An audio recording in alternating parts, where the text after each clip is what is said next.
So for today's video, magkakabit tayo ng CPU blanking plate.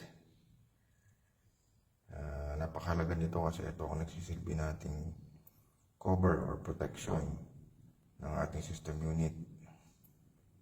Protection dito sa mga ipis, daga, butiki, alikabok na maaaring makasira sa ating computer, lalong lalo na ang ating power supply.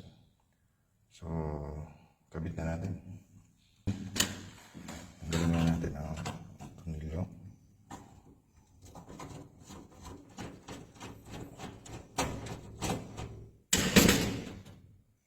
Then, pasok natin itong CPU block.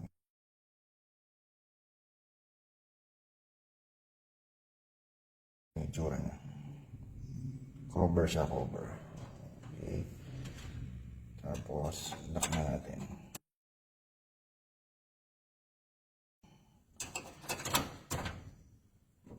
Ito. Hidden lock. Ang screw.